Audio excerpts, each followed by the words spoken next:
Hello everyone, welcome to Youth Engineers Academy. My name is YK Rastogi. Strength of material में आज हम लोग एक नया टॉपिक स्टार्ट करने जा रहे हैं जिसका नाम है सिंपल स्ट्रेस एंड स्ट्रेन। यहाँ पर हम लोग स्ट्रेस, स्ट्रेन, कितने तरह के स्ट्रेस होते हैं, कितने तरह के स्ट्रेन्स होते हैं, स्ट्रेस स्ट्रेन डायग्राम क्या होता है और एक यूनिफॉर्म सेक्शन पर किस तरह से स्ट्रेस डेवलप होता है, एक टेपर्ड सेक्शन पे किस तरह से स्ट्रेस डेवलप होता है, कितना स्ट्रेन डेवलप होता है, कितना इलॉन्गेशन होगा, इन सब चीजों के बारे में चर्चा करेंगे इस चैप्टर में। ये जो चैप्टर है ये आप कह सकते हैं कि स्ट्रेंथ ऑफ मटेरियल का सबसे बेसिक चैप्टर जो है वो ये है जहां पर हम लोग सीखेंगे टर्मिनोलॉजी। सबसे पहले बात करते हैं कि स्ट्रेंथ ऑफ मटेरियल क्या होता है। अभी तक हम लोगों ने स्ट्रेंथ ऑफ मटेरियल टर्म के बारे में नहीं समझा है। ठीक है, किसी मटेरियल की स्ट्रेंथ से आप लोग क्या समझते हैं उसके बारे में पहले बात करेंगे। तो आप देखते होंगे क्या करते होंगे, जब भी आप कोई मटेरियल लेते होंगे, ठीक है, सपोज करिए दो मटेरियल है आपके पास में, ठीक है, तो आपने एक मटेरियल लिया, आपने उसके ऊपर कुछ एक्सटर्नल फोर्स लगाया, एक्सटर्नल फोर्स मतलब उसके ऊपर कुछ लोड लगाया, ठीक है। अब लोड लगाने के बाद में बॉडी में क्या होगा, डिफॉर्मेशन होगा। बॉडी में क्या होगा, डिफॉर्मेशन होगा। बॉडी में जो डिफॉर्मेशन होगा तो उसको कौन रेजिस्ट करेगा। तो आपको पता है कि कोई भी बॉडी जो होती है वो मॉलिक्यूल से मिलकर बनी होती है और मॉलिक्यूल्स के बीच में जो है होता है, एक ही पदार्थ के मॉलिक्यूल्स के बीच में जो फोर्स ऑफ अट्रैक्शन होता है उसको कहते हैं कॉशिफ फोर्स।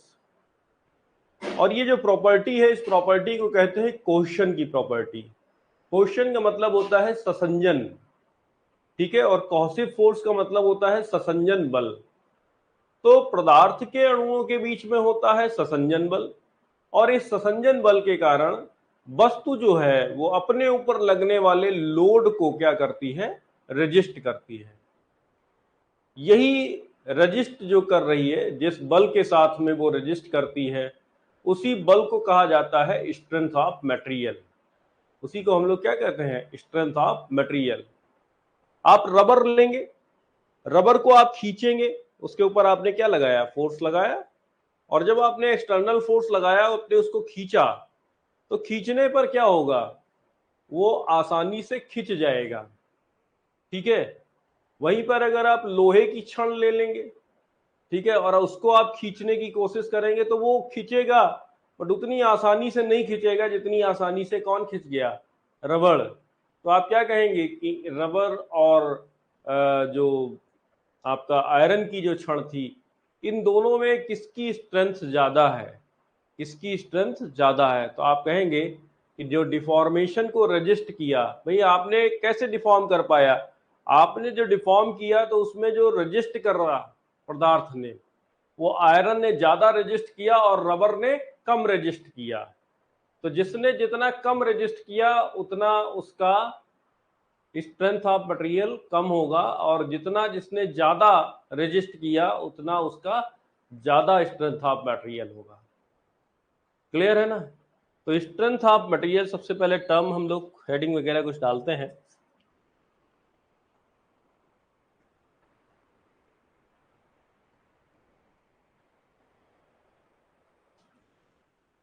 हम लोगों का जो टॉपिक है, जो चैप्टर है, आई थिंक तीसरा चैप्टर चल रहा है और इस तीसरे चैप्टर का जो नाम है वो है simple stress and strain. Simple stress and strain. और स्ट्रेस एंड स्ट्रेन के इस टॉपिक में हम लोग बात कर रहे हैं किसकी, स्ट्रेंथ ऑफ मटेरियल की बात कर।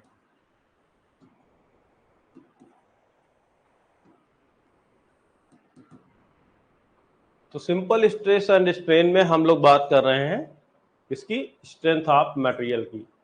तो किसी भी मटेरियल की जो स्ट्रेंथ होती है वह उसके द्वारा डिफॉर्मेशन को रेजिस्ट करने के लिए लगाया गया फोर्स होता है, ठीक है। ये कौन सा फोर्स होता है, कॉशिफ फोर्स। कहाँ पे पाया जाता है? मॉलिक्यूल्स के बीच में पाया जाता है। ठीक है, तो जो जितना ज्यादा रेजिस्ट करेगा डिफॉर्मेशन को, वो उतना ही ज्यादा स्ट्रेंथ वाला मटेरियल कहलाएगा। ठीक है, सो डिफिनीशन अगर आपको चाहिए होगी तो आप नोट्स में जाएंगे, जो भी हमारे नोट्स हैं हैंड रिटन नोट्स, उसमें आप जाएंगे, वहां पर आपको डिफिनीशन मिल जाएगी। यहाँ पर हम लोग सिर्फ कॉन्सेप्ट के बारे में बात करेंगे, क्योंकि आप ऑफलाइन क्लास में नहीं बैठे हैं कि मैं आपको डिक्टेट करूंगा। ठीक है, यहाँ से मैं बोलूंगा नहीं, और अगर हम बोर्ड पे थ्योरी लिखने लगे तो फिर बोर्ड पे थ्योरी ही लिखते रह जाएंगे। तो हम लोग यहाँ पर डिस्कस करेंगे कॉन्सेप्ट्स का। नोट्स में आपके जो है वो दिया गया है, इसकी जो डेफिनेशन है स्ट्रेंथ ऑफ मटेरियल की, वो आप वहां जाएंगे, वहां पर स्ट्रेंथ ऑफ मटेरियल की डेफिनेशन आप देख लेंगे। ठीक है, तो एक बार फिर से समझ लीजिए, जब किसी बॉडी के ऊपर हम कोई एक्सटर्नल फोर्स लगाते हैं तो मॉलिक्यूल्स के बीच में जो कॉहेसिव फोर्स होता है वह डिफॉर्मेशन का विरोध करता है। ठीक है, जब हम कोई एक्सटर्नल फोर्स लगाकर बॉडी को क्या करते हैं? डिफॉर्म करने की कोशिश करते हैं, तो मॉलिक्यूल्स के बीच का जो कॉहेसिव फोर्स है वो डिफॉर्मेशन को रेजिस्ट करता है। ये जो फोर्स होता है जो रेजिस्ट कर रहा है, आप कह सकते हैं रेजिस्टेंस फोर्स कह सकते हैं, या फोर्स ऑफ रेजिस्टेंस कह सकते हैं। तो ये जो फोर्स ऑफ रेजिस्टेंस है जो डिफॉर्मेशन को रेजिस्ट कर रहा है, यही फोर्स क्या कहलाता है? Strength of material. ठीक है, इसी को हम लोग कहते हैं स्ट्रेंथ ऑफ मटेरियल। अब हम लोग बात करेंगे स्ट्रेस की। ठीक है, इसी के बाद में नेक्स्ट जो टर्म आ रहा है वो है स्ट्रेस। स्ट्रेस, किसी बॉडी में स्ट्रेस, सबसे पहले समझिए कि स्ट्रेस कब पैदा होगा, बॉडी में स्ट्रेस कब आएगा। ठीक है, स्ट्रेस की कंडीशन क्या होती है? सबसे पहली और बहुत ही ज़्यादा बेसिक चीज़ है, ज़्यादातर जगहों पर ये चीज़ मिसिंग रहती है, मतलब इवन कई बुक्स भी ऐसी हैं जहाँ पर इस चीज़ को नहीं बताया गया है कि स्ट्रेस के उत्पन्न होने की कंडीशन क्या होती है। ठीक है, स्ट्रेस क्यों उत्पन्न होता है? ठीक है, तो सपोज करिए कि मैं एक बॉडी हूं, मैं जो हूं एक बॉडी हूं, और मुझे क्या है, मेरे ऊपर किसी ने फोर्स लगाया, एक्सटर्नल फोर्स लगाया।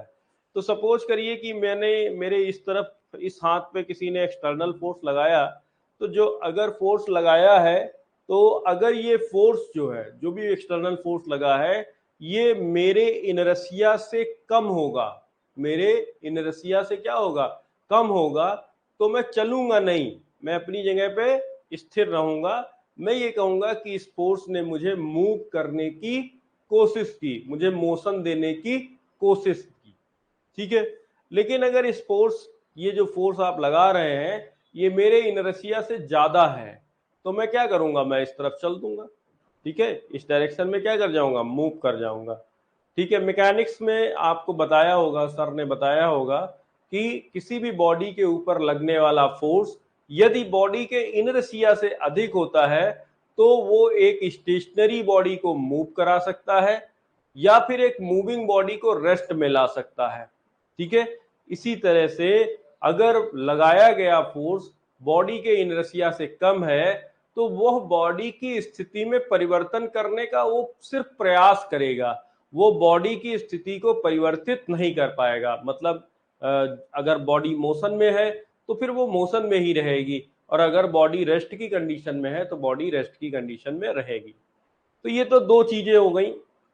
ठीक है, ये तो दो बातें हो गई कि अगर एक्सटर्नल फोर्स, किसी ने मेरे बॉडी के ऊपर मुझे हाथ से पकड़ के इस तरफ खींचना चाहा, तो अगर उसके द्वारा लगाया गया बल मेरे इनर्शिया से अधिक होगा तो ये मुझे अपनी तरफ खींच लेगा, और अगर इनर्शिया से कम होगा तो मैं अपनी जगह पे ही रहूंगा।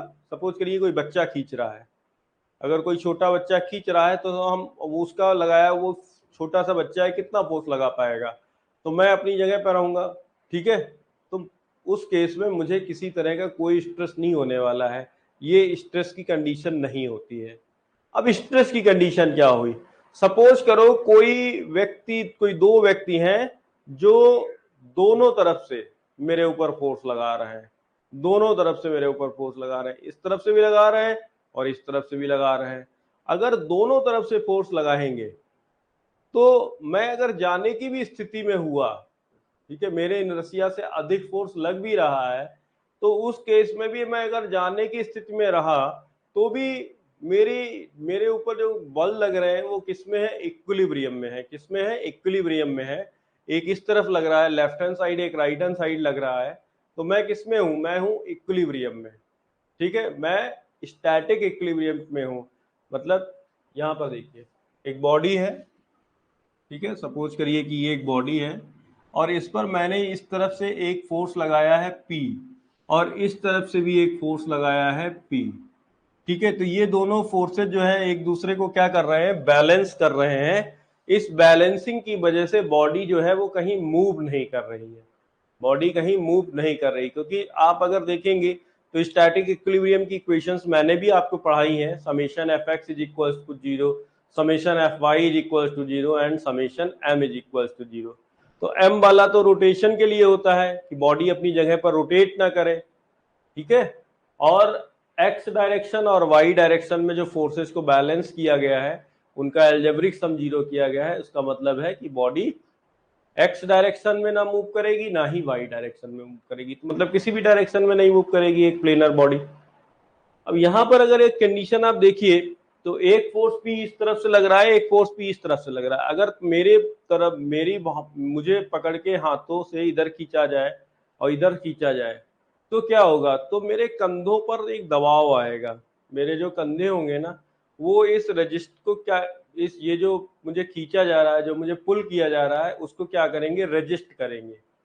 ठीक है, तो यहां पर एक रेजिस्टेंस डेवलप हो जाएगा, एक फोर्स ऑफ रेजिस्टेंस डेवलप हो जाएगा। ये फोर्स ऑफ रेजिस्टेंस किस वजह से डेवलप हुआ, क्यों, क्योंकि मेरी भी बॉडी जो है वो मॉलिक्यूल से मिलकर बनी है और उनके बीच में भी क्या है, कॉसिव फोर्स है। तो इस कॉसिव फोर्स की वजह से हमारी बॉडी भी जो है इंटरनल रेजिस्टेंस एक डेवलप करेगी। क्या डेवलप करेगी, एक इंटरनल रेजिस्टेंस। ये आपको दिखाई नहीं देगा, ये जो इंटरनल रेजिस्टेंस है ये आपको दिखाई नहीं देगा। क्लियर है ना। तो सपोज करिए कि दोनों तरफ से 2-2 न्यूटन का बल लग रहा है, दोनों तरफ से 2-2 न्यूटन का बल लग रहा है, तो मेरे जो कंधे हैं, मेरे जो शोल्डर्स हैं, ये भी कितना फोर्स प्रोड्यूस करेंगे, 2 न्यूटन का ही प्रोड्यूस करेंगे। ठीक है, कितना प्रोड्यूस करेंगे, 2 न्यूटन का, ताकि रजिस्ट कर सके, ये हाथ इधर ना चला जाए और ये वाला हाथ इधर ना चला जाए। तो यहाँ पर भी कितना प्रोड्यूस होगा, 2 न्यूटन का ही। लेकिन अगर उसने लोड बढ़ाया, 4 न्यूटन का किया तो यहाँ भी 4 न्यूटन, 5 किया तो यहाँ भी 5, 10 किया तो यहाँ भी 10, 20 किया तो यहाँ भी 20। तो आप देख रहे हैं कि जो इंटरनल रेजिस्टेंस होता है वो एक एडजस्टिंग नेचर का फोर्स होता है। कैसा फोर्स होता है, एडजस्टिंग नेचर का फोर्स होता है। जितना बाह्य लोड होगा उसी के हिसाब से ये अपने आप को एडजस्ट करेगा। लेकिन अब मैं कोई बाहुबली तो हूं नहीं, है ना, कि कितना भी लोड लगाते चले जाओ और मैं यहाँ पर उतना इंटरनल रेजिस्टेंस डेवलप करूंगा। ठीक है, एक समय तो ऐसी आएगी ना, एक समय ऐसी कंडीशन आएगी कि यहाँ का जो इंटरनल रेजिस्टेंस है वो अपनी मैक्सिमम वैल्यू पे पहुंच चुका होगा। तो सपोज करो कि मेरे हाथ में जो इंटरनल रेजिस्टेंस है वो मान लो 25 न्यूटन का है, तो 25 तक तो ये एडजस्ट करता रहेगा। मतलब 21 हुआ तो ये भी 21, 22 हुआ तो ये भी 22, 24 हुआ ये भी 24 और 25 हुआ तो ये भी 25। तो 25 तक तो ये क्या करता रहेगा, रजिस्ट करता रहेगा। लेकिन जैसे ही 26 न्यूटन का लोड लगेगा, जैसे ही 26 न्यूटन का लोड लगेगा तो मेरा जो सोल्जर है ये सिर्फ 25 तक कर सकता था। ठीक है, यही इसकी कौन सी लिमिट कहलाएगी, इलास्टिक लिमिट कहलाएगी। यही इसकी कौन सी लिमिट कहलाएगी, इलास्टिक लिमिट कहलाएगी। तो ये इलास्टिक लिमिट इसकी हो गई 25 न्यूटन की, और आपने लगा दिया 26। तो जैसे ही 26 लगेगा ये हाथ जो है वो ठाकुर की तरह, सोले वाले जो ठाकुर है ना उसकी तरह ये हाथ जो है वो यहां से क्या कर जाएगा, उखड़ जाएगा। ठीक है, ये जो डिफॉर्मेशन होगा ये डिफॉर्मेशन कहलाता है प्लास्टिक डिफॉर्मेशन। ये क्या कहलाता है, प्लास्टिक डिफॉर्मेशन। प्लास्टिक डिफॉर्मेशन का मतलब ये होता है कि एक बार डिफॉर्मेशन होने के बाद में जिसे वापस लोड हटाने पर जो वापस अपने शेप एंड साइज में वापस नहीं लौट पाए। तो एक बार अगर हाथ उखड़ गया ना यहाँ से, ठीक है, तो आप लोड हटा भी लो, 26 न्यूटन का जो आपने लोड लगाया वो हटा भी लो, लेकिन ये वापस अपने ओरिजिनल शेप एंड साइज में नहीं जाएगा। फिर वो आप मेडिकल साइंस का हेल्प लोगे, ठीक है, तो वो डॉक्टर कितना अच्छा बैठा पाते हैं नहीं बैठा पाते हैं तो वो तो उनके ऊपर डिपेंड करता है, ठीक है। मतलब ये होता है कि जब तक हमारा जो बॉडी है, अब यहां समझिए, जब तक इस बॉडी का जो इलास्टिक लिमिट है, इलास्टिक लिमिट तक अगर आपने इसको लोड दिया, इलास्टिक लिमिट तक अगर आपने इसको लोड दिया, तो ये बॉडी जो है वो अपने ओरिजिनल शेप एंड साइज में वापस आ सकती है अगर आप लोड हटा लोगे, ठीक है। लेकिन अगर आपने इलास्टिक लिमिट के बियॉन्ड जाकर लोड दे दिया, तो लोड हटाने के बाद भी बॉडी अपनी ओरिजिनल शेप एंड साइज में नहीं जाएगी। तो आज एक चीज आपको नोट करके रखनी है कहीं पर, कि हमारी पूरी सोम जो है, हमारी जो पूरी स्ट्रेंथ ऑफ मटेरियल है, वो इलास्टिक लिमिट के अंदर है। कहां है? इलास्टिक लिमिट के अंदर। कहां पे है? इलास्टिक लिमिट के अंदर। इस बात को 2-3 बार मन में दोहरा लीजिए, पूरी सोम इलास्टिक लिमिट के अंदर है। मतलब हम प्लास्टिक डिफॉर्मेशन में नहीं जाएंगे, है ना, मतलब हम बॉडी का फेल्योर नहीं देखेंगे, हम बॉडी के फेल्योर को एनालाइज नहीं करेंगे, हम सिर्फ डिफॉर्मेशन को एनालाइज करेंगे, वो भी कहां तक? इलास्टिक लिमिट तक। तो मुझे लग रहा है कि क्लियर हो गया होगा। अब देखिए यहां पे समझिए, सपोज करिए कि ये एक सेक्शन है, ये एक मॉलिक्यूल है और एक ये दूसरा मॉलिक्यूल है, ये मॉलिक्यूल है, ये मॉलिक्यूल है, ये मॉलिक्यूल है और ये मॉलिक्यूल। ये मैंने 4-4 मॉलिक्यूल इस सेक्शन के दोनों तरफ बना लिए, ठीक है। तो इन दोनों के बीच में क्या होगा? इन दोनों के बीच में अट्रैक्शन फोर्स होगा, जिसको कोहेसिव फोर्स कहा जाता है, ठीक है। ये देखिए, ये मैं बना देता हूं, मैं बीच में एरो बना रहा हूं, थोड़ा सा आप कहेंगे तो ठीक है, ये मैंने एरो बना दिए। एक एरो इस तरफ, भाई अट्रैक्ट करना है तो ये अपनी तरफ खींचेगा, वो अपनी तरफ खींचेगा, ठीक है। तो इन दोनों के बीच में क्या हो गया? Attraction force. अब आप अगर यहां से बॉडी को अलग कर दीजिए, अगर आप यहां से बॉडी को क्या कर देंगे?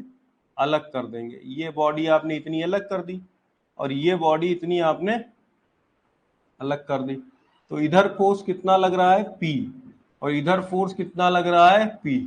तो इस पोर्शन के स्टैटिक इक्विलिब्रियम के लिए क्या जरूरी है? ये हमारा जो पोर्शन है ये स्टैटिक इक्विलिब्रियम में कब रहेगा?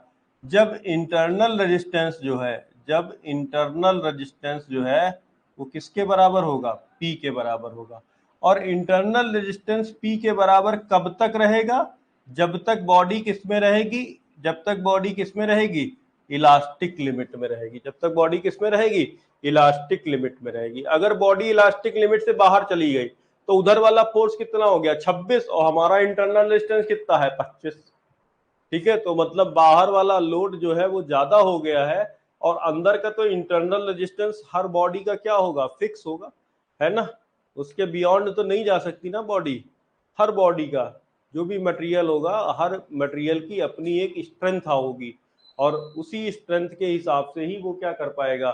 फोर्स ऑफ रेजिस्टेंस डेवलप कर सकता है अपने अंदर।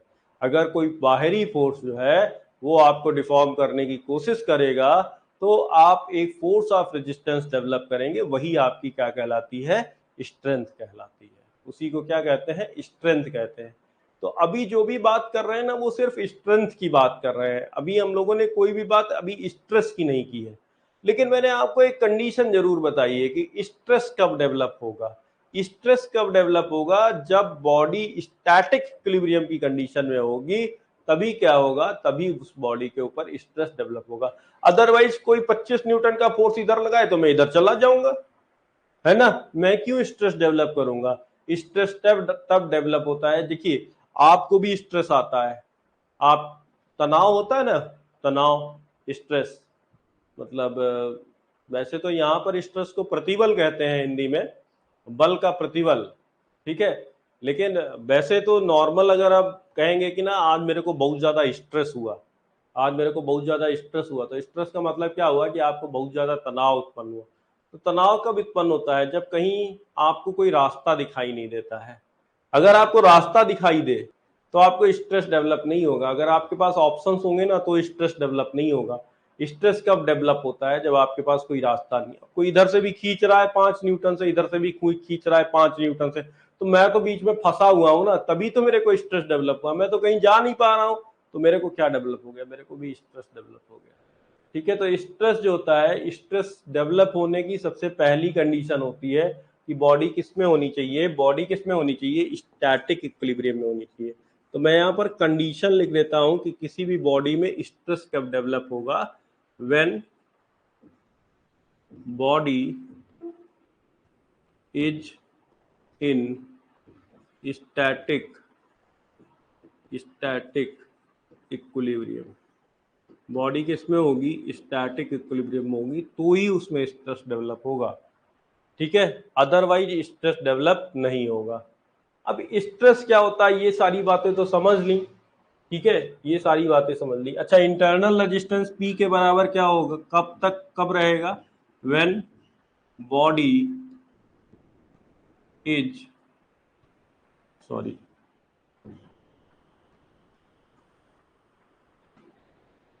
when load is in elastic limit.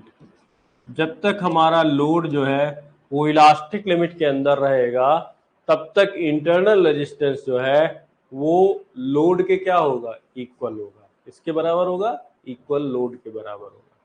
अब बात समझिए स्ट्रेस की।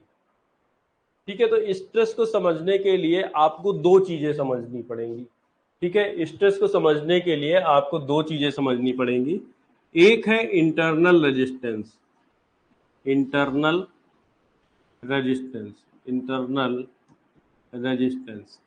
रेजिस्टेंस का मतलब होता है जो आंतरिक प्रतिरोध है। और ये आंतरिक प्रतिरोध कब डेवलप होता है? जब वस्तु के ऊपर कोई बाह्य बल लगाया जाता है, कोई एक्सटर्नल लोड लगाया जाता है, तो ही उसमें इंटरनल रेजिस्टेंस डेवलप होगा। अगर कोई लोड नहीं लग रहा है तो वस्तु के अंदर कोई ऐसा नहीं कि अंदर कोई फैक्ट्री चल रही है कि इंटरनल रेजिस्टेंस डेवलप करे। ठीक है, रेजिस्टेंस का मतलब होता है प्रतिरोध, और प्रतिरोध जो होता है, रिएक्शन जो होता है, वो किसी एक्शन के अगेंस्ट होता है।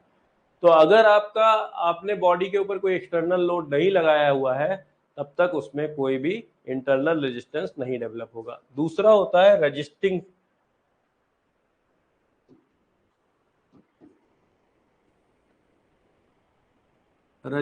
सेक्शन। तो सपोज करिए कि देखो, रेजिस्टिंग सेक्शन से मतलब समझिए वह सेक्शन जो लोड को क्या करने वाला है? रेजिस्ट करने वाला है। अब कोई मेरे हाथ पे अगर ऐसे इधर फोर्स लगावेगा, ठीक है, मतलब दोनों तरफ लगावेगा, जब मैं स्टैटिक इक्विलिब्रियम में होऊंगा, ठीक है, अभी मैं आपके सामने ज्यादा देर तक हेलीकॉप्टर बना खड़ा रहूंगा, आप कहोगे सर को किसने पनिशमेंट दिया? ठीक है, तो इसलिए एक हाथ नीचे कर लेता हूं, दूसरे से समझाना भी तो पड़ेगा। ठीक है, तो सपोज करो मेरे दोनों हाथ खड़े हैं, मैं स्टैटिक इक्विलिब्रियम में हूं, और किसी ने मेरे ऊपर क्या लगाया हुआ है? बल लगाया हुआ है, एक्सटर्नल लोड लगाया हुआ है। तो जब अगर एक्सटर्नल लोड लगाया हुआ है, तो ये बताइए इसमें जो रजिस्टिंग सेक्शन होगा वो कौन सा रजिस्टिंग सेक्शन होगा? मतलब कौन रोकेगा? तो ये जो कंधा है ना, ये वाला, ठीक है, ये वाला जो सेक्शन अगर यहाँ से कट कर दिया जाए, इस जगह से क्या कर दिया जाए? कट कर दिया जाए, तो ये जो सेक्शन अंदर से निकल के आवेगा, वही क्या कहलाएगा? रजिस्टिंग सेक्शन कहलाएगा। वो क्या कहलाएगा? रजिस्टिंग सेक्शन कहलाएगा। यहाँ पर अगर आप देखोगे तो आपने लोड इस तरफ से लगाया है, तो यहाँ पर जो रजिस्टिंग सेक्शन है वो आपका कौन सा है? वो ये रजिस्टिंग सेक्शन है। जहां पर मैंने इसको दिखाया है वही इसका क्या है? ये वाला सेक्शन। ये जो सेक्शन है ना, ये थोड़ा मोटा कर देता हूँ, ये यही आपका क्या कहलाता है? यही आपका रजिस्टिंग सेक्शन कहलाता है। इसी को कहते हैं रजिस्टिंग सेक्शन।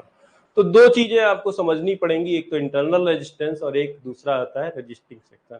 अब हम स्ट्रेस को डिफाइन कर सकते हैं। स्ट्रेस क्या होता है? सो stress may be defined as the internal resistance per unit area of resisting section offered when an external load is applied on the body to deform it। ठीक है, देखो बिना एक्सटर्नल लोड के तो आप कह भी नहीं सकते, क्योंकि जब तक आपने एक्सटर्नल लोड नहीं लगाया है बॉडी के ऊपर, बॉडी को डिफॉर्म करने के लिए जब तक आपने एक्सटर्नल लोड नहीं लगाया है तब तक इंटरनल रेजिस्टेंस डेवलप नहीं होगा, ठीक है। और जब इंटरनल रेजिस्टेंस डेवलप होगा तो किस सेक्शन के अबाउट इंटरनल रेजिस्टेंस डेवलप हो रहा है, मतलब रेजिस्टिंग सेक्शन कौन हो है, तो उस रेजिस्टिंग सेक्शन के पर यूनिट एरिया पर जो भी इंटरनल रेजिस्टेंस की वैल्यू होगी वही उसका क्या कहलाएगी, उसी को हम लोग क्या कहते हैं, स्ट्रेस कहते हैं। तो अगर मैं स्ट्रेस के बारे में बात करूंगा तो इसमें स्ट्रेस को क्या लिखूंगा, what is the stress, so stress is equals to internal resistance, stress is equals to internal resistance upon area of resisting section, जो भी रेजिस्टिंग सेक्शन है उसका एरिया। अब आप मेरे को बताओ कि कहीं भी स्ट्रेस की डिफिनीशन में फोर्स आया, फोर्स की बात नहीं आई ना, जो एक्सटर्नल फोर्स लगा रहे हैं उसकी बात नहीं आई। लेकिन आप ज्यादातर लोग देखोगे ना तो वो स्ट्रेस को क्या बोलते हैं, फोर्स अपॉन एरिया। क्या बोलते हैं, फोर्स अपॉन एरिया। तो फोर्स अपॉन एरिया तो प्रेशर भी होता है, ठीक है, और फोर्स अपॉन एरिया आपने स्ट्रेस को भी बोल दिया। तो इसका मतलब ये हो गया कि फिर स्ट्रेस और फोर्स क्या हो गए, स्ट्रेस और फोर्स क्या हो गए, बराबर हो गए। तो ऐसा नहीं होना चाहिए, ठीक है। जो भी चीजें हैं जैसे वर्ड्स होते हैं ना, तो वर्ड्स बहुत ही क्लियर होने चाहिए। स्ट्रेस क्या होता है, स्ट्रेस होता है internal resistance per unit area of resisting section, per unit area of resisting section, ये कहलाता है स्ट्रेस। अब अगर आप इलास्टिक लिमिट के अंदर की बात करें, ठीक है, तो मैं यहां पर लिखना चाहूंगा कि with in the elastic limit के अंदर की अगर आप बात करिए तो उस केस में क्या होता है कि जो इंटरनल रेजिस्टेंस होता है वो अप्लाइड लोड के बराबर होता है, या अप्लाइड एक्सटर्नल फोर्स के बराबर होता है, ठीक है। तो आई आर किसके बराबर हो गया, इस केस में पी के बराबर हो जाता है। तो अब आप लिख सकते हो कि स्ट्रेस इज इक्वल्स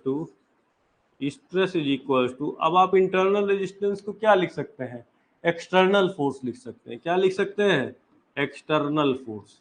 लेकिन कब, within the elastic limit ही इसको लिखा जा सकता है, ठीक है।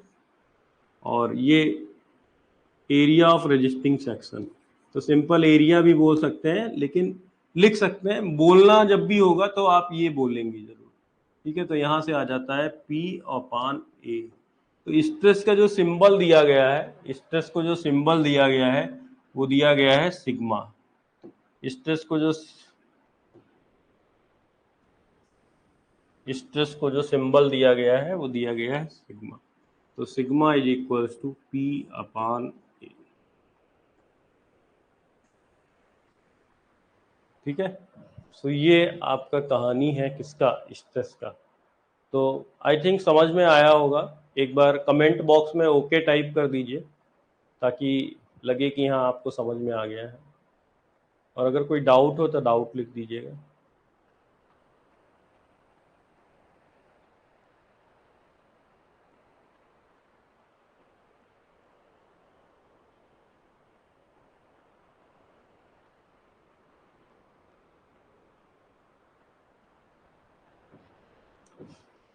ठीक है, स्ट्रेस की जो यूनिट होती है, यूनिट देख लीजिए, यूनिट बहुत ही ज्यादा इंपॉर्टेंट है। यूनिट देख लीजिए कि स्ट्रेस की यूनिट क्या होती है। So unit of stress that is equals to unit of force upon unit of area, ठीक है। Unit of force upon unit of area, ठीक है। तो हमारे पास 3 यूनिट सिस्टम होते हैं, मतलब 3 यूनिट सिस्टम्स होते हैं। पहला होता है एमकेएस यूनिट सिस्टम में स्ट्रेस की जो यूनिट होगी वो क्या होगी, यूनिट ऑफ फोर्स की यूनिट एमकेएस में होती है किलोग्राम फोर्स, और एरिया की यूनिट जो है वो लेंथ की यूनिट का square, that means metre square. SI unit system में हम बात करते हैं तो इसकी यूनिट होगी न्यूटन पर मीटर स्क्वायर, क्योंकि फोर्स की यूनिट एसआई में यूनिट सिस्टम में होती है न्यूटन, और सीजीएस यूनिट सिस्टम में इसकी यूनिट होगी डायन पर सेंटीमीटर स्क्वायर। ठीक है, तो ये 3 यूनिट्स होती हैं। इंटर रिलेशन जो है वो कभी और बता देंगे जब आप कभी पूछेंगे इंटर रिलेशन। बेसिक जो मेनली जो यूनिट ली जाती है वो ली जाती है न्यूटन पर मीटर स्क्वायर। न्यूटन पर मीटर स्क्वायर को हम लोग पास्कल भी लिखते हैं। क्या लिखते हैं? पास्कल। ठीक है, तो जो सबसे ज्यादा जो प्रचलित यूनिट है, सबसे ज्यादा प्रचलित यूनिट होती है वो होती है मेगा पास्कल। ठीक है, तो 1 मेगा पास्कल देखेंगे तो देखिए मेगा पास्कल का मतलब होता है 10⁻6 पास्कल, और 10⁻6 पास्कल का मतलब हो गया 10⁻6 न्यूटन पर मीटर स्क्वायर। अब अगर हम मीटर को किस में कन्वर्ट कर दें, मीटर को किस में कन्वर्ट कर दें, एमएम में कन्वर्ट कर दें, तो ये हो जाएगा 10⁻3 mm का होल स्क्वायर। ठीक है, 1000, 1 मीटर में कितने एमएम होते हैं? 1000 होते हैं, तो 1000 को लिखा 10⁻3 mm, तो ये आ जाएगा 10⁻6 न्यूटन अपॉन 10⁻6 mm स्क्वायर। यहाँ से 10⁻6 कैंसिल हो जाएगा, ये आ जाएगा 1 न्यूटन पर mm स्क्वायर। तो बहुत ही ज्यादा इंपॉर्टेंट है कि 1 mega pascal that is equal to 1 newton पर mm स्क्वायर। बाकी जो यूनिट्स जहां जहां पर आती रहेंगी मैं उनको आपको बताता रहूंगा, लेकिन बेसिक जो है एक ये यूनिट जो है वो सबसे ज्यादा प्रचलित है स्ट्रेस में, सबसे ज्यादा बार आती है स्ट्रेस की यूनिट मेगा पास्कल। तो 1 mega pascal that is equal to 1 newton पर mm स्क्वायर, 1 न्यूटन पर mm स्क्वायर। ठीक है, तो ये तो बात हो गई यूनिट ऑफ स्ट्रेस की। ठीक है, अब मिलते हैं कि स्ट्रेस कितने तरह के होते हैं। तो हम लोग फैमिली ऑफ स्ट्रेस के बारे में बात करेंगे कि what is the family of stress, stress की क्या फैमिली है। तो एक अगली स्लाइड ले लेते हैं। ठीक है, यहाँ पे आप लिख सकते हैं क्लासिफिकेशन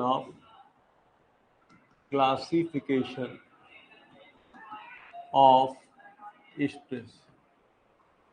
स्ट्रेस का क्लासिफिकेशन करते हैं। तो सबसे पहले स्ट्रेस ले लीजिए मिडिल में। ठीक है, स्ट्रेस बेसिकली 2 तरह के होते हैं, साथ ही साथ में समझेंगे। ठीक है, एक होता है डायरेक्ट स्ट्रेस, एक होता है डायरेक्ट स्ट्रेस, और दूसरा होता है इनडायरेक्ट स्ट्रेस। दूसरा होता है इनडायरेक्ट स्ट्रेस, इनडायरेक्ट स्ट्रेस। अभी आपको बताते हैं डायरेक्ट स्ट्रेस। और डायरेक्ट हो या इनडायरेक्ट हो, डायरेक्ट हो या फिर इनडायरेक्ट हो, 2 तरह के स्ट्रेसेस होते हैं फर्दर। एक होता है नॉर्मल स्ट्रेस, नॉर्मल स्ट्रेस। दूसरा होता है टेंजेंशियल या फिर शियर स्ट्रेस, शियर और tangential, tangential stress, tangential stress. Normal stress जो है वो फर्दर 2 तरह के होते हैं। एक कहलाता है टेंसाइल स्ट्रेस, टेंसाइल स्ट्रेस, और नेक्स्ट कहलाता है कॉम्प्रेसिव स्ट्रेस, कॉम्प्रेसिव स्ट्रेस। ये पूरी स्ट्रेस की फैमिली है। स्ट्रेस बेसिकली 2 तरह के होते हैं, एक डायरेक्ट और एक इनडायरेक्ट। डायरेक्ट हो या इनडायरेक्ट हो, है ना, मतलब डायरेक्ट भी 2 तरह के होते हैं, नॉर्मल स्ट्रेस और शियर स्ट्रेस, और इनडायरेक्ट भी 2 तरह के होते हैं, नॉर्मल और शियर स्ट्रेस। और नॉर्मल स्ट्रेस फर्दर 2 तरह के होते हैं, टेंसाइल और कॉम्प्रेसिव स्ट्रेस। अब आप समझिए, स्ट्रेस तो आप समझ गए हैं कि स्ट्रेस क्या होता है। तो स्ट्रेस क्या होता है? It is the internal resistance per unit area of resisting section when an external load is applied on the body to deform it। जब बॉडी के ऊपर कोई एक्सटर्नल लोड लगाकर उसे डिफॉर्म करने की कोशिश की जाती है तो बॉडी में जो डेवलप होने वाला internal resistance per unit area of resisting section, वही क्या कहलाता है, स्ट्रेस कहलाता है। ठीक है, अब समझिए डायरेक्ट स्ट्रेस किसे कहते हैं। ठीक है, तो देखिए डायरेक्ट स्ट्रेस क्या होता है। अगर मैं इस पेन के ऊपर, इस तरफ और इस तरफ दोनों तरफ फोर्स लगा दूं, जैसे कि अभी मैंने बॉडी के ऊपर लगाया था, तो मेरा सीधा संपर्क क्या है, मेरा सीधा सा तात्पर्य क्या है कि मैं बॉडी में स्ट्रेस डेवलप करना चाहता हूं। मैं बॉडी में क्या करना चाहता हूं, स्ट्रेस डेवलप करना चाहता हूं। मेरी मंशा है, मतलब मेरा इंटेंशन है कि मैं बॉडी में स्ट्रेस ही डेवलप करने के लिए मैंने दोनों तरफ क्या लगाया, इक्वल फोर्स लगाए। तो जब आपका क्लियर इंटेंशन रहता है फोर्स लगाने का कि आप बॉडी में स्ट्रेस डेवलप करना चाह रहे हैं, तो वो कहलाता है डायरेक्ट स्ट्रेस। वो क्या कहलाता है, डायरेक्ट स्ट्रेस। लेकिन अगर आपका क्लियर इंटेंशन नहीं है, अगर आपका क्लियर इंटेंशन नहीं है किसका, स्ट्रेस डेवलप करने का, फिर भी स्ट्रेस डेवलप हो जाता है, तो आप ऐसे स्ट्रेस को कहेंगे इनडायरेक्ट स्ट्रेस। ऐसे स्ट्रेस को आप कहेंगे इनडायरेक्ट स्ट्रेस।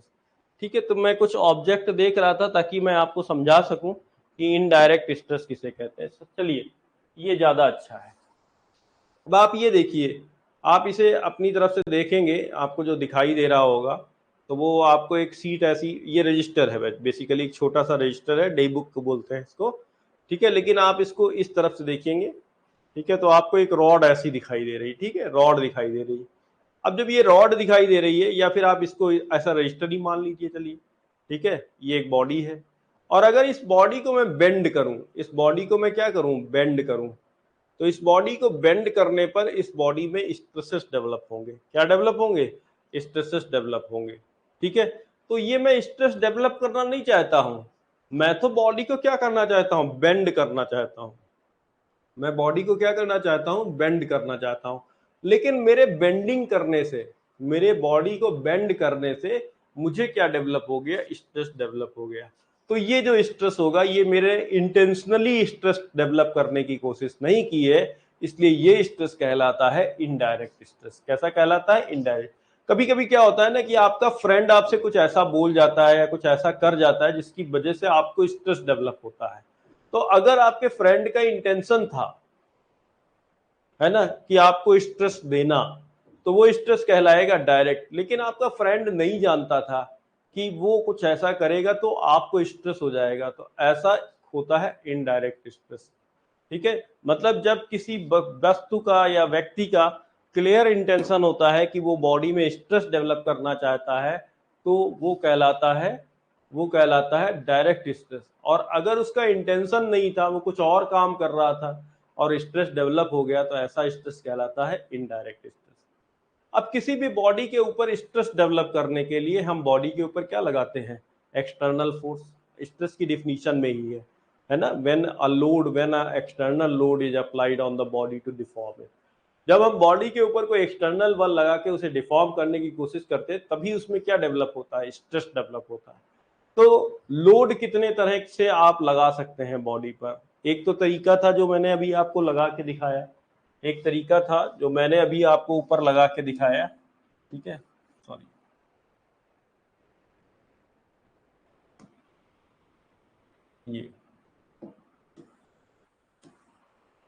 ये वाला तरीका। ठीक है, इस तरीके में आप देखिए कि मैंने जो लोड लगाया हुआ है वो बॉडी की ये जो सरफेस है, इस सरफेस के नॉर्मल लगाया है। इस सरफेस के कैसा लगाया है, नॉर्मल। नॉर्मल मतलब परपेंडिकुलर। जब किसी सरफेस के कोई चीज परपेंडिकुलर होती है ना, तो उसको नॉर्मल कहते हैं। और जब किसी लाइन के कोई चीज परपेंडिकुलर होती है तो उसको परपेंडिकुलर कहते हैं। ठीक है, सरफेस से 90 डिग्री का कोण बनाना मतलब नॉर्मल, और किसी लाइन से 90 डिग्री का कोण बनाना मतलब परपेंडिकुलर। ठीक है, लेकिन आम बोलचाल की भाषा में हम इसे भी परपेंडिकुलर बोल सकते हैं, ऐसा कोई दिक्कत नहीं है। जैसे ये सरफेस है, सरफेस ये मेरा हाथ, और इस पर अगर 90 डिग्री ये बना रहा है, तो हम कहेंगे कि this line is normal on this surface. ठीक है, लेकिन अगर ये है, मतलब लाइन है, लाइन के ऊपर 90 डिग्री बनाए, तो हम कहेंगे these two lines are perpendicular to each other. ठीक है, तो यही डिफरेंस होता है नॉर्मल और, यही होता है नॉर्मल और परपेंडिकुलर के बीच में। तो ये जो सरफेस है बॉडी की, इस तरफ की जो सरफेस है, ये वाली सरफेस, ये देखो 3 डायमेंशनल भी मैंने बना दिया, ये इस तरह की, ये जो सरफेस है, सपोज करो ये बॉडी है आपकी, ठीक है, ये बॉडी है। तो ये जो आपने लगाया हुआ है, तो वो कहाँ लगाया है, वो किस सरफेस पे लगाया है, इस सरफेस पे लगाया है। तो इस सरफेस के कैसा है, नॉर्मल है, 90 डिग्री पे है।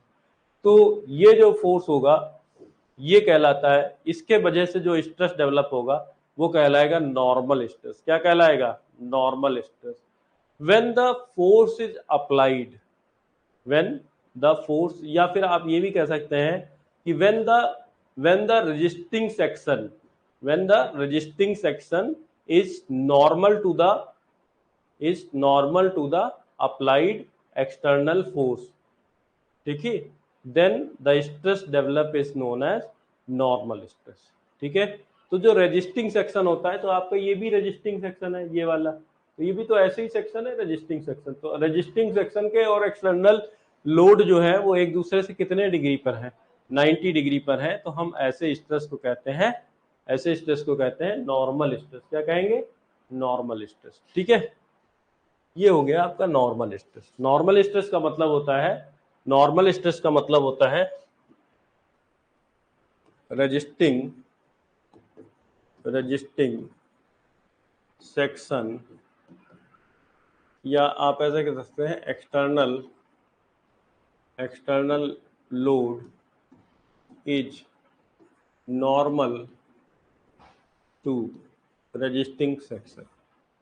तो अगर ऐसा है तो हम कह सकते हैं कि जो स्ट्रेस डेवलप होगा वो कैसा डेवलप होगा, वो आपका नॉर्मल स्ट्रेस डेवलप होगा। कैसा स्ट्रेस डेवलप होगा, नॉर्मल स्ट्रेस डेवलप होगा। एक दूसरा तरीका भी है, दूसरा तरीका देखिए, एक ये प्लेट है और एक ये दूसरी प्लेट है, और इन दोनों प्लेट्स को हमने क्या कर रखा है, इन दोनों प्लेट्स को हमने एक रिवेट से जोड़ रखा, रिवेट लगा दी। क्या लगा दी, रिवेट लगा दी। अब मैंने इसके ऊपर एक फोर्स लगाया इस तरफ, और यहां पर जो फोर्स लगाया वो इस तरफ लगाया। ठीक है, ये फोर्स P है और ये फोर्स जो है P है। ठीक है, ये दोनों फोर्सेज कैसे हैं, PP, इक्वल फोर्स है। क्या बॉडी स्टैटिक इक्विलिब्रियम में है, ये रिवेट है, ये क्या है, रिवेट। ये जो मैंने लगाया हुआ है दिस, ये रिवेट लगाया हुआ है इन दोनों प्लेट्स को ज्वाइन करने के लिए, इन दोनों प्लेट्स को ज्वाइन करने के लिए मैंने यहाँ पर रिवेट लगाया है।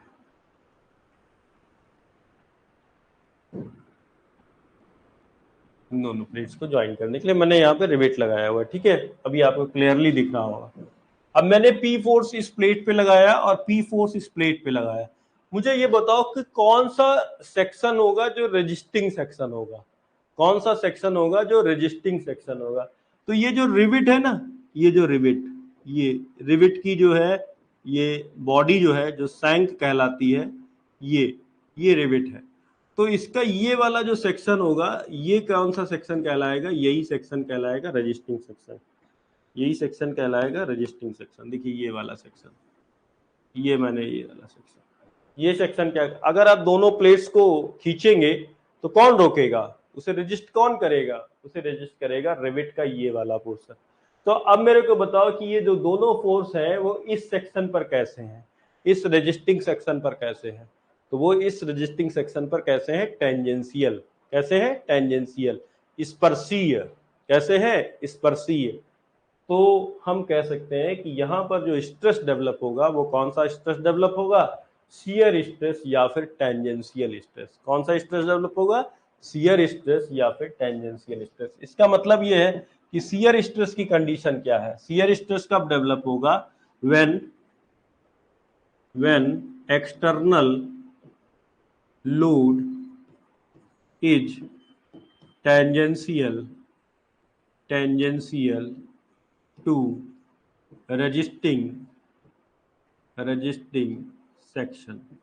अगर जो भी आप एक्सटर्नल लोड लगाए हुए हैं वो एक्सटर्नल लोड रेजिस्टिंग सेक्शन के टेंजेंशियल हो, स्पर्शीय हो, तो फिर हम ऐसे स्ट्रेस को कहते हैं शियर स्ट्रेस, ऐसे स्ट्रेस को कहते हैं शियर स्ट्रेस।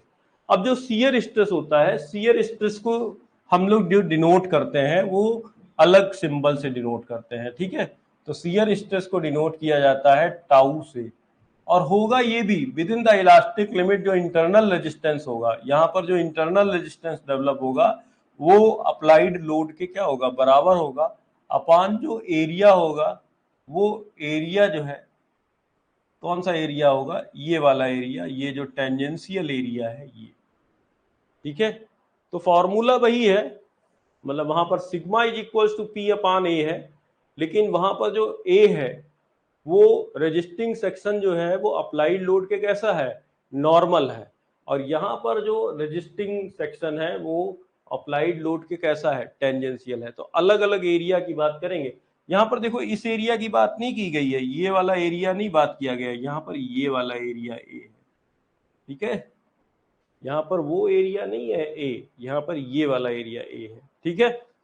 क्लियर होगा ना आपको? एक बार कमेंट बॉक्स में यस टाइप करिए। दो चीजें हैं, बहुत इंपॉर्टेंट कॉन्सेप्ट है और बहुत ही लोगों का बहुत कंफ्यूजन रहता है। अगर आपके दिमाग में कंफ्यूजन होगा तो फिर आगे का मजा नहीं आएगा आपको, आप सोम को बहुत अच्छी तरीके से समझ नहीं पाओगे, ठीक है। एक बार कमेंट बॉक्स में बस टाइप कर दीजिए यस कि आपको समझ में आ गया है कि नॉर्मल स्ट्रेस क्या होता है और शियर और टेंजेंशियल स्ट्रेस क्या होता है, ठीक है। अब हम लोग बात करते हैं, अच्छा यहाँ पर एक चीज और आपको समझनी होगी, वो ये कि जो नॉर्मल स्ट्रेस होता है, ये जो नॉर्मल स्ट्रेस होता है ये बॉडी के साइज को चेंज करने के लिए रिस्पॉन्सिबल होता है, ठीक है। अगर बॉडी का साइज बदल रहा है, अगर बॉडी का क्या बदल रहा है, साइज बदल रहा है, तो साइज बदलने के लिए जो स्ट्रेस रिस्पॉन्सिबल होता है वो स्ट्रेस होता है नॉर्मल स्ट्रेस। तो मैं नॉर्मल स्ट्रेस को लिख सकता हूं, मैं नॉर्मल स्ट्रेस को लिख सकता हूं, it is responsible for change in size, change in size, ठीक है। साइज में चेंज के लिए ये स्ट्रेस रिस्पॉन्सिबल होता है। और जो शियर स्ट्रेस होता है, और जो शियर स्ट्रेस होता है, तो मैं इसको यहाँ पे लिख देता हूँ shear stress, this is the responsible for change in shape change in shape, ठीक है। अगर कहीं पर आकृति बदल रही है, देखिए अगर आकार बदल रहा है तो रिस्पॉन्सिबल कौन है, नॉर्मल, और अगर कहीं पर आकृति बदल रही है तो कौन रिस्पॉन्सिबल है, तो रिस्पॉन्सिबल है शियर स्ट्रेस, ठीक है। आकार बदलने के लिए रिस्पॉन्सिबल नॉर्मल स्ट्रेस, आकृति बदलने के लिए रिस्पॉन्सिबल शियर स्ट्रेस, ठीक है। शियर स्ट्रेस के केस में जो लोड होता है वो रेजिस्टिंग सेक्शन के टेंजेंशियल लगता है, और नॉर्मल स्ट्रेस के केस में जो लोड होता है, एक्सटर्नल लोड होता है, वो रेजिस्टिंग सेक्शन के कैसे लगता है, नॉर्मल लगता है, ठीक है। अब देखिए टेंसाइल स्ट्रेस क्या होता है। अगर किसी बॉडी के ऊपर, अगर हम बॉडी के ऊपर दो इक्वल पुल लगाए जाए, क्या लगाए जाएंगे, पुल, दो इक्वल पुल लगाए जाए, तो अगर आप पीछे देखेंगे तो हमने दो इक्वल पुल ही लगाए हैं इस बॉडी पर। अगर दो इक्वल पुल अगर आप लगाओगे तो यहां पर क्या होगा, अगर डिफॉर्मेशन होगा, अगर डिफॉर्मेशन होगा तो उस डिफॉर्मेशन की वजह से बॉडी की जो लेंथ होगी वो क्या हो जाएगी, बढ़ जाएगी, बॉडी की लेंथ क्या हो जाएगी, बढ़ जाएगी। तो फिर हम ऐसे स्ट्रेस को कहेंगे टेंसाइल स्ट्रेस, ठीक है। तो ये देखिए ये नॉर्मल स्ट्रेस ही है। तो नॉर्मल स्ट्रेस के ही टाइप में, नॉर्मल स्ट्रेस के ही टाइप में मैंने आपको बताया है क्या, टेंसाइल स्ट्रेस और कंप्रेसिव स्ट्रेस, ये दोनों नॉर्मल स्ट्रेस के टाइप है। तो अगर किसी बॉडी के ऊपर दो इक्वल पुल्स लगे हैं और जिसकी वजह से बॉडी की लेंथ में इंक्रीमेंट हो जाता है, तो ऐसे स्ट्रेस को कहा जाता है टेंसाइल स्ट्रेस। तो हम ये कह सकते हैं कि बॉडी में जो स्ट्रेस डेवलप होगा वो कौन सा स्ट्रेस डेवलप होगा, टेंसाइल स्ट्रेस डेवलप होगा। और अगर बॉडी के ऊपर दो इक्वल पुश लगे हों, दो इक्वल क्या लगे हों, पुश लगे हों, दो इक्वल पुश लगे हों, ठीक है, पुश का मतलब दबाने वाला, तो बॉडी की लेंथ क्या हो सकती है, कम हो सकती है। तो ऐसे स्ट्रेस को हम लोग कहते हैं कंप्रेसिव स्ट्रेस, ऐसे स्ट्रेस को हम लोग क्या कहेंगे, कंप्रेसिव स्ट्रेस। तो फार्मूले वही है, फार्मूले जैसे इसके लिए फार्मूला आपका वही है, sigma is equals to P upon A ठीक है, नॉर्मल के लिए। तो बस यही सेम फार्मूला टेंसाइल का भी है, यही सेम फार्मूला कंप्रेसिव का है, और यहाँ पर जो फार्मूला है वो है टाउ इज इक्वल टू, बस खाली नाम का अंतर है।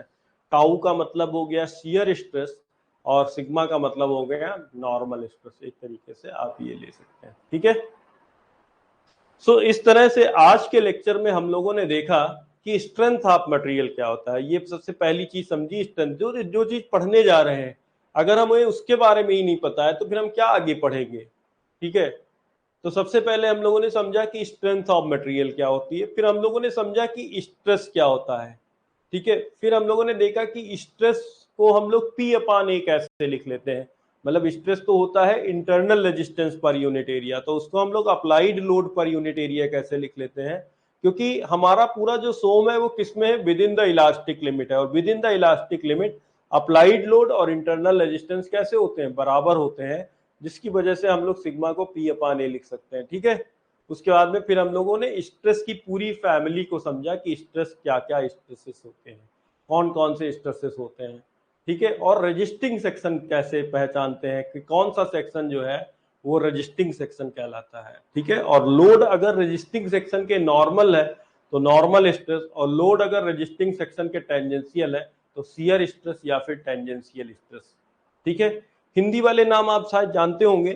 ठीक है, ये आपका स्ट्रेस को हम लोग हिंदी में प्रतिबल कहते हैं। क्या कहते हैं, प्रतिबल, इसको कहते हैं प्रतिबल।